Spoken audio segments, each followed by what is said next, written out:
আসসালামু আলাইকুম, কেমন আছো তোমরা সবাই? আমাদের ফিজিক্স ক্লাসে তোমাদের সবাইকে স্বাগতম জানাচ্ছি। তো আজকে আমরা খুব ইম্পর্টেন্ট একটা টপিক নিয়ে আলোচনা করব, সেটা হচ্ছে স্পর্শ বল। স্পর্শ বলের এই টপিকটা কিন্তু খুবই ইম্পর্টেন্ট, সেটা অ্যাডমিশন বলো, এইচএসসি বলো, যে কোনো পরীক্ষাতেই কিন্তু এই স্পর্শ বল থেকে কিন্তু কোশ্চেন আসতে পারে। তো চলো আমরা একটা উদাহরণের মাধ্যমে এই স্পর্শ বল টপিকটা ক্লিয়ার করার চেষ্টা করি। তো মনে করো আমার দুইটা বস্তু আছে। আচ্ছা, একটা কথা বলো তো ভাইয়া, যদি স্পর্শ বল হতেই হয় অবশ্যই আরেক দুইটা বস্তু অ্যাটলিস্ট থাকা লাগবে, একটা বস্তুর ক্ষেত্রে তো আর স্পর্শ বল হবে না। তো আমি ধরে নিচ্ছি, আমি মনে করো দুইটা কেস দিয়ে তোমাদেরকে উদাহরণ দেখাবো। তো আমি কেস নম্বর 1 চিন্তা করছি প্রথমে, কেস নম্বর 1। তো এই কেস নম্বর 1-এ আমি চিন্তা করছি দুইটা বস্তু আছে। তাহলে বলো, দুইটা বস্তু যদি থাকে তাহলে স্পর্শ সারফেস কয়টা থাকবে? স্পর্শ তল দুইটা নাকি একটা? আচ্ছা, অনেকে ভুল করে বলতে পারো ভাই দুইটা থাকবে না, এই জায়গাটাতে কিন্তু স্পর্শ তল কিন্তু একটা। একটু খেয়াল করে দেখো, এই যে এটা হচ্ছে আমাদের স্পর্শ তল, তাই না? তো আমি মনে করো তোমাকে বললাম এটা হচ্ছে আমাদের m1 ভরের বস্তু আর এটা হচ্ছে আমাদের m2 ভরের বস্তু, ঠিক আছে? আচ্ছা, আর আমি এটাও বলে দিলাম যে আমি এই জায়গাটাতে F বল প্রয়োগ করছি। কি বল প্রয়োগ করছি? F বল প্রয়োগ করছি। F বল প্রয়োগ করলে এই বস্তুটা মনে করো বলে দেওয়া হলো যে এ ত্বরণ নিয়ে সামনের দিকে এগিয়ে যাচ্ছে, ঠিক আছে? অবশ্যই m1 আর m2 এর মান কিন্তু দেওয়া থাকবে, আমি একটা জাস্ট কঙ্কাল সমীকরণ নির্ণয়ের চেষ্টা করছি আর কি। এখন এই জায়গাটাতে আমাদেরকে এফ এর মান দেওয়া আছে, m1 m2 ত্বরণ সব কিছু দেওয়া আছে, আমাদেরকে বের করতে বললো স্পর্শ বল কত হবে। তাহলে স্পর্শ বল যেহেতু বের করতে বলছে, অবশ্যই স্পর্শ তলে বলটা কাজ করবে। তো চলো আমরা স্পর্শ বলটা আসলে নির্ণয় করার ব্যাপারটা একটু শিখে নিই। মনে করো আমি একটা অন্য কালারের পেন নিয়ে নিই। এই যে স্পর্শ তল, এই তলে স্পর্শ বল কাজ করছে। মনে করো m1 ভরের বস্তু m2 ভরের বস্তুকে F1 বল দিচ্ছে। তাহলে যেহেতু ক্রিয়া বল দিচ্ছে, অবশ্যই একটা প্রতিক্রিয়া বল থাকবে। এই প্রতিক্রিয়া বলটা মনে করো বিপরীত দিকে কাজ করছে, সেটাও মনে করো F1 বলই কাজ করবে। আচ্ছা, তাইলে এইবার নিউটনের দ্বিতীয় সূত্র অনুসারে আমরা কি জানি? সামেশন এফ সমান সমান এম এ। শুধু এফ সমান সমান এম এ কিন্তু আমরা জানি না, সামেশন এফ সমান সমান এম এ। অর্থাৎ আমি কিন্তু এটা ইজিলি লিখতে পারবো, সামেশন এফ সমান সমান m1 m2 ইন্টু এ। এটা যখন আমরা টোটাল সিস্টেম নিয়ে কাজ করব। এখন এই সামেশন এফ বলতে এখানে কি বোঝাচ্ছে? আমার এই দুইটা বস্তুর উপরে কিন্তু শুধুমাত্র একটা বল কাজ করছে না। একটা জিনিস খেয়াল করে দেখো, এখানে কয়টা বল আছে? এফ বল আছে, তারপরে তোমার হচ্ছে F1 বল আছে, আবার এই জায়গাটাতে একটা প্রতিক্রিয়া বল হিসেবে F1 বল আছে, তাই তো? তাহলে একটা জিনিস খেয়াল করে দেখো তো ভাইয়া, আমি ডান পাশে কি কি কাজ করছে এটা যদি আমি চিন্তা করি, তাহলে আমি বলতে পারবো না এফ বল কাজ করছে প্লাস F1 বল কাজ করছে মাইনাস F1 বল কাজ করছে। এটা আমি বলতে পারবো কি না? হ্যাঁ, বলতে পারবো। তাহলে ইকুয়াল টু আমি ইজিলি লিখতে পারবো যে m1 প্লাস m2 ইন্টু এ। এটা কিন্তু আমি ইজিলি লিখতে পারবো। একটা জিনিস কি খেয়াল করছো, এখানে কিন্তু এই F1 আর এই F1 এটা কিন্তু অটোমেটিক্যালি কিন্তু কেটে যাচ্ছে। তার মানে তোমার জিনিসটা কি দাঁড়ালো বলো তো? তুমি এখান থেকে ত্বরণটা বের করতে পারছো না?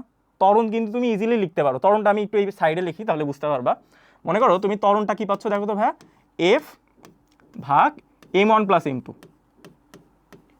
F ভাগ m1 প্লাস m2।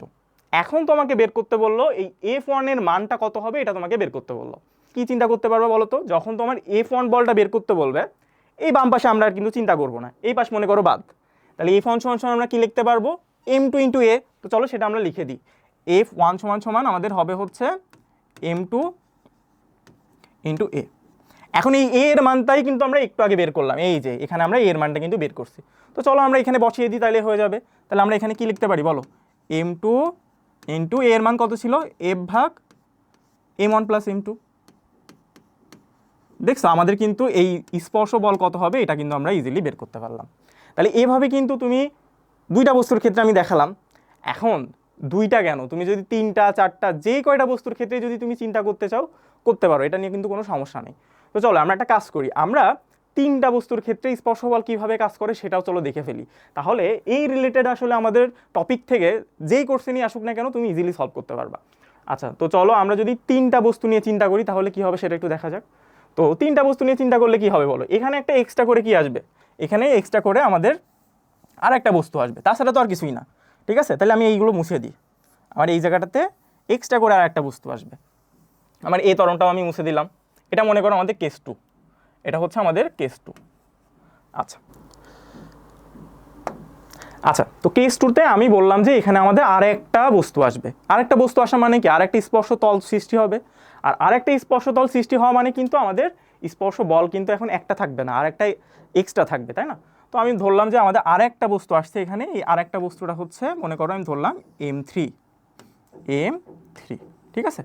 তাহলে বলো তো এই জায়গাটাতে আমাদের আরেকটা স্পর্শ বল কাজ করবে না? আমি ধরলাম এটা হচ্ছে ক্রিয়া বল দিচ্ছে F2, আর প্রতিক্রিয়া বল হিসেবে অবশ্যই থাকবে হচ্ছে F2, তাই তো? আচ্ছা, এটা কিন্তু F2, হ্যাঁ। আচ্ছা, তাহলে বলো তো ভাইয়া একদম সিমিলার ওয়েতে আমি কি চিন্তা করতে পারবো? সামেশন F সমান সমান, দেখো আমি কি চিন্তা করতে পারবো, সামেশন F সমান সমান M1 plus M2 plus M3 into এ। এটা আমি চিন্তা করতে পারবো না? একদম আগের মতো কিন্তু। তাহলে এই সামেশন F বলতে আমি কি বোঝাচ্ছি? টোটাল বল কি কি কাজ করছে। এখন টোটাল বল তুমি সবসময় চিন্তা করবে হচ্ছে ডান দিকে কি কি বল কাজ করছে। এবার বল যদি বাম দিকে কাজ করে তাহলে মাইনাস দিয়ে তুমি চিন্তা করতে পারো, কারণ বল হচ্ছে ভেক্টর রাশি। তাহলে ডান দিকে কি কি বল কাজ করছে? F কাজ করছে, প্লাস F1 কাজ করছে, প্লাস F2 কাজ করছে, তাই তো? প্লাস F2 কাজ করছে। আর বাম দিকে কি কি কাজ করছে? আবার এই F1 আর F2 বাম দিকেও কাজ করছে। তার মানে কিন্তু ইজিলি এই F1 আর F2 কিন্তু ক্যান্সেল আউট হয়ে যাবে, F1 আর F2 কিন্তু ক্যান্সেল আউট হয়ে যাবে। তাহলে আমি লিখি M1 plus M2 plus M3 into এ। তাহলে দেখো তুমি ইজিলি এই F1 F2 এগুলো সবগুলো কিন্তু কাটাকাটি করে দিতে পারো। তাহলে এখান থেকে কি তুমি একটা নতুন ত্বরণের মান পাচ্ছ না? সেই ত্বরণটা কি বলো? সেই ত্বরণটা হচ্ছে A সমান সমান, আমি লিখতে পারি না এভাবে, F ভাগ M1 plus M2 plus M3, আমি লিখতে পারি কি না? তাইলে এই সিস্টেমের টোটাল ত্বরণের মানটা কত হবে এটা কিন্তু তুমি বের করে ফেলছো। এখন তোমাকে নির্ণয় করতে বলতে পারে যে F1টা বের করে দেখাও, অথবা বলতে পারে F2টা বের করতে বলে। যাই বলুক না কেন আমরা কিন্তু সেম সিস্টেম অনুযায়ী করব। আচ্ছা, এখন এখান থেকে কিন্তু আমি ত্বরণের মানটা কিন্তু আমি পেয়ে গেছি। এখন আমি চাইলে কিন্তু এই অংশটা মুছে দিতে পারি। তো চলো আমি এই অংশটা মুছে দিই। ত্বরণের মান যেহেতু পেয়ে গেছি আমি এই অংশটা মুছে দিলাম। এখন আমি মনে করো F1 এর মানটা বের করতে চাচ্ছি।